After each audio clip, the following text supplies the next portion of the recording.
Hello, learners. Welcome to another session. So, today we'll be dealing with two topics. The first topic is bilingualism, and the second is multilingualism. So, what is bilingualism? So, bilingualism, if you break up the word, bi refers to two, and lingualism refers to languages. So, it is the competence of someone to communicate in two languages. And they are able to competently do it in both languages, and they do it with ease. So, Hamers and Blank in 1983 they defined bilingualism as the ability to access or use more than one language as a means of communication. So most of us in today's world are bilingual. We have a mother tongue. We have one language for learning, and we also have a language for speaking. So most of us are quite bilingual. So the concept and to define a person as bilingual, what is required? So age and manner of language acquisition is there, and you can also see that the proficiency level in a specific level in a language is also taken into consideration, and the domain of language use. This is also considered, and self-identification and attitude of the learner is also taken into consideration to term a person as bilingual. So moving further, we see the classification of bilingualism. So bilingualism is classified in the following manner: successive bilingualism, simultaneous bilingualism, additive bilingualism, subtractive bilingualism. So in the following slides, we'll be seeing an explanation of each of this category of what is successful bilingualism, what is simultaneous bilingualism, what is additive bilingualism, and what is subtractive bilingualism. So let's start off with successive bilingualism. So successive bilingualism is the acquisition of two languages after 3 years, when the child turns three. So it is similar to the acquisition of the first language, and over here active hypothesizing of rules, analyzing rules, making errors, and revising the rules all takes place in this stage. And we also see that the stages of acquisition is quite similar to how you started learning your first language. So first we started off with uttering one word, and then we moved on to two words, and then it became multilingual. So just like how we did acquire our first language, the process is the same even while acquiring the second language. So here entirely the first language is learned first, and then the second language is learned. So I hope you are clear about successive bilingualism. Now, what is simultaneous bilingualism? Simultaneous bilingualism is when children are able to acquire the first and the second language at the same time. So there's no lapse or gap between the acquisition process. So simultaneously both the languages are learned. While successive, it's one after the other. Here, language learning of two languages takes place simultaneously. So moving on to the third classification of bilingualism, which is additive bilingualism. So in additive bilingualism, there is no such dividing line. The individual learner, in the same environment and context, they often learn, both the languages, and when they learn both, they are able to, imbibe the aspects of both language. They have positive attitude towards their native language. They thoroughly enjoy learning the nuances of both the languages, and one is not considered superior to the other. Both are level or on par with each other, and they are learned together.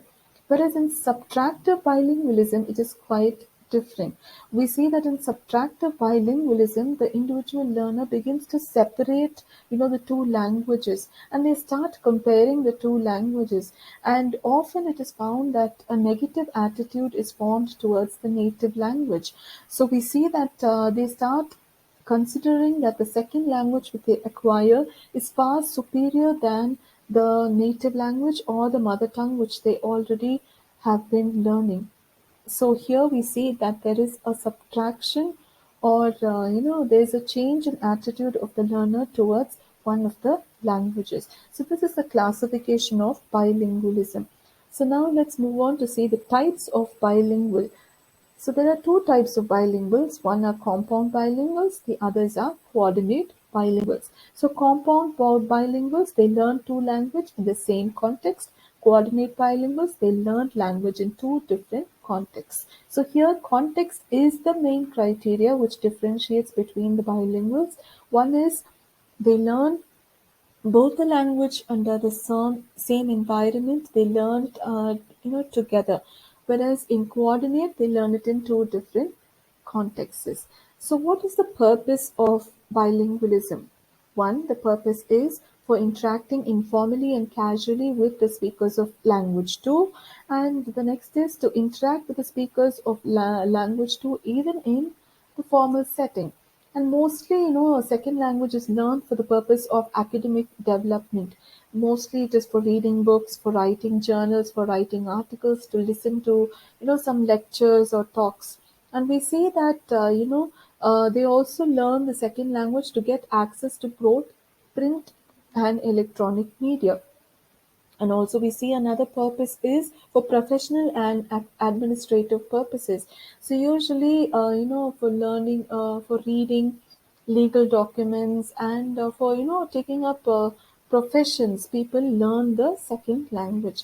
And we also see some of them learn the second language to interact with their peer group, both in casual and in informal as well as in formal contexts. So these were some of the purposes, or the reasons why people learn a second language. So what are the models of bilingual education? So there's a submersion model, there's a transitional bilingualism, there's heritage language programs, the language exposure time model program, and the deficit model.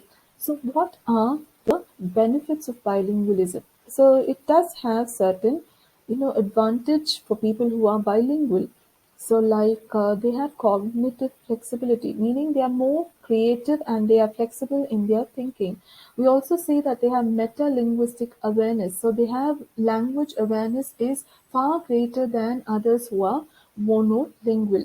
And communicative sensibility also is there. When they communicate proficiently, and they also, are independent. They have analytical skills, they have communicative skills, they are thinking, and visual perception is also far greater than the monolinguals. We also say that cognitive reserve, meaning that they are able to, retain the language, and it's believed through researches that, usually human brain, it starts declining in cognitive function as we age. But people who are bilingual, it says that it delays their natural decline of cognition function. So the brain functions better when they are aging. And we also see that they have verbal as well as non-verbal intelligence, which is far better than the monolingualism monolinguals. And we also see one more advantage for them in the real life situation is employability. They have no greater advantage when it comes to employment, and we see that they are able to speak in two different languages, and they are able to get the job of their dreams. But still there are some problems of bilingualism, which is like negative transfer, code switching, and code mixing. So what is negative transfer? In negative transfer, we see that the structure of L1 tends to interfere with the acquisition of L2. So they tend to, structurally they get confused with the L1 and the L2 language.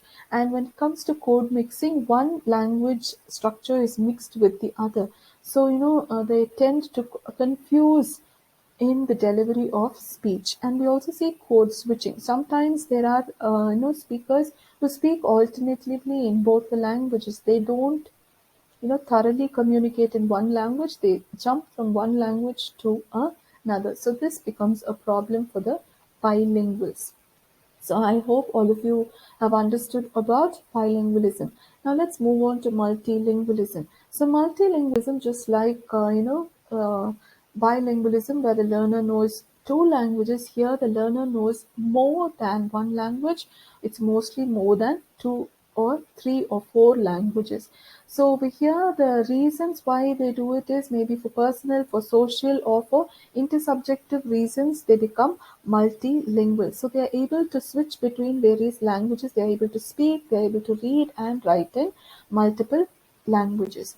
And we also say that terms that are used to denote to people who adopt multilingualism are bilingualism, polylingualism, plurilingualism, diglossia, and languages in contact. So generic term for multilingual people is called as polyglot. So polyglot is a person who is able to speak in more than a single language and who knows many languages. So polyglot is taken from the Greek word, and over here poly means many and glot means language, whereas the opposite of them are monolinguals or monoglots.